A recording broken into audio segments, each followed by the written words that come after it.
दोस्तों, आप सभी का स्वागत है आज की वीडियो में। सबसे इम्पॉर्टेंट वीडियो होने वाली है क्योंकि 6 जुलाई को जो हियरिंग हुई थी कैट के सामने, उसमें यूपीएससी ने अपना रिप्लाई दे दिया है और यूपीएससी ने 12 पेज का रिप्लाई दिया है, जिसके ऊपर अब कैंडिडेट्स को रिप्लाई देना है। जो जितने भी सारे पॉइंट यूपीएससी ने जहाँ पर मेंशन किए हैं उनका रिप्लाई देना है, काउंटर रिप्लाई।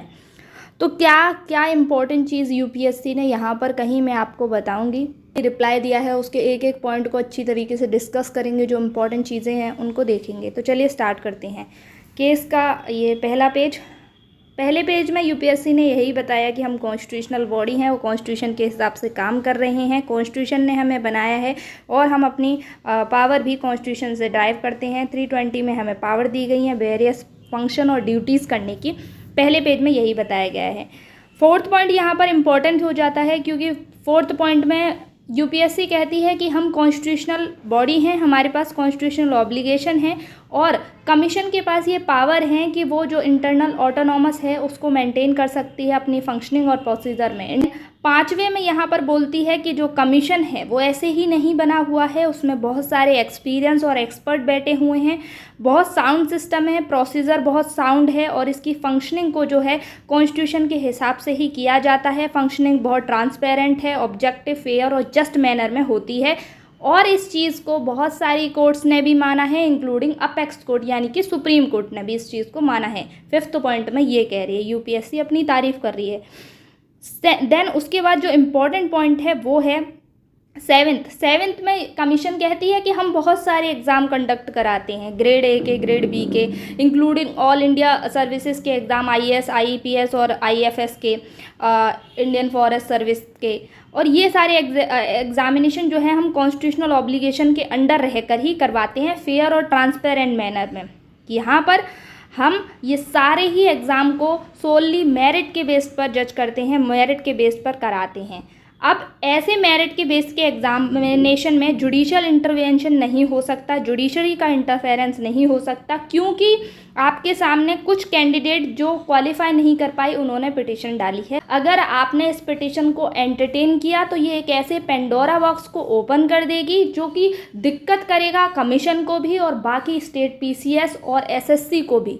यहाँ पर दूसरे एग्ज़ाम्स का भी हवाला दे दिया, दूसरे कमीशंस को भी यहाँ यूपीएससी ने मेंशन कर दिया। 8th पॉइंट में कहती है कि एप्लीकेंट्स का कोई कॉज ऑफ एक्शन नहीं है, मेंटेन नहीं होता इस एप्लीकेशन से, और ये जो है कोई मेरिट नहीं है इस केस में और इमेजिनेशन है सिर्फ कैंडिडेट की और उसके बेसिस पर ये केस किया गया है। ऐसे केसेस को पहले भी रिजेक्ट किया है कोर्ट के द्वारा और एक केस मेंशन किया है आशिता चावला वर्सेस यूपीएससी का, जिसमें इसी तरह का केस आया था जिसको रिजेक्ट कर दिया गया था कोर्ट के द्वारा। 9th में बोला है कि कट ऑफ जो मार्क्स है वो फिक्सेशन करना या एग्जामिनेशन कंडक्ट कराना ये पॉलिसी और रूल का मैटर है। एप्लीकेंट यहाँ पर कोर्ट को नहीं लेकर आ सकते, कोर्ट की एक्स्ट्राऑर्डिनरी पावर नहीं हो सकती ऐसे मैटर को जुडिशियल रिव्यू करने की। अगर हम इन सारी चीज़ों में कट ऑफ मार्क्स में ये पॉलिसी मैटर है, कोर्ट यहाँ पर रिलैक्सेशन का इंटरफेयर नहीं कर सकती है, ऐसा रचना वर्सेस यूनियन ऑफ इंडिया में तय हुआ है, यूनियन ऑफ इंडिया का ऐसा जजमेंट। फिर उसके बाद 11th पॉइंट में यहाँ पर यूपीएससी रिप्लाई देती है कि जो एप्लीकेशन है, ठीक है, जो एप्लीकेशन जिसका हम रिप्लाई दे रहे हैं वो प्रिंसिपल ऑफ एस्टॉपल का ग्राउंड भी मेंटेन नहीं करती है, क्योंकि जो एप्लीकेंट्स, जो कैंडिडेट्स इस एग्ज़ाम में 2023 के में अपीयर हुए थे वो ये जानते थे कि क्या रूल्स हैं सिविल सर्विसेज के।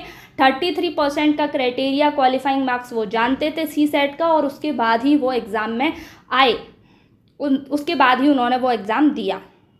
12th पॉइंट में यूपीएससी कहती है कि जो क्वेश्चन पेपर है या एग्जामिनेशन की स्कीम है वो कुछ कैंडिडेट को सूट नहीं कर रही है, कुछ कैंडिडेट्स की मेहनत को सूट नहीं किया, उसके हिसाब से ये नहीं है कि हम अपने रूल्स बदल दें या फिर हम अपने लॉ को डाइविएट कर दें।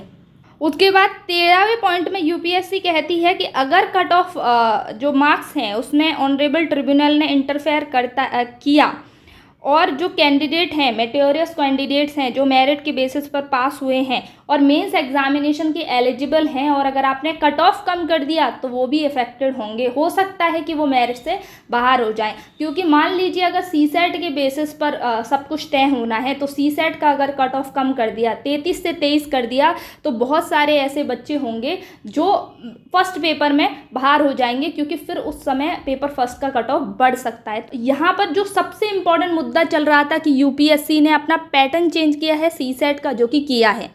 यहाँ पर यूपीएससी इस बात को नकार देती है और कहती है कि हमने कोई भी पैटर्न चेंज नहीं किया 2015 के बाद से, जो पैटर्न है वही है, 2015 के बाद से हमने कोई पैटर्न नहीं किया।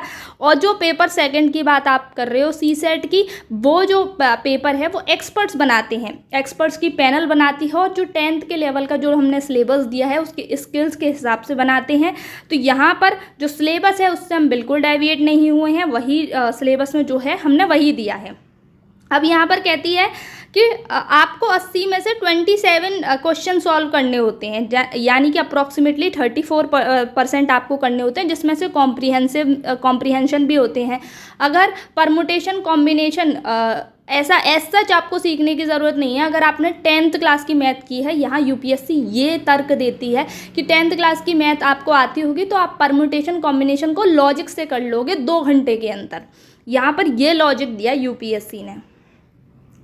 उसके बाद कहती है कि कोई आउट ऑफ सिलेबस नहीं है पेपर, ये बेसलेस है सारे जो भी इल्ज़ाम लगाए जा रहे हैं, और ये सिर्फ इमेजिनेशन है, ट्रुथ से इसका कोई लेना देना नहीं है।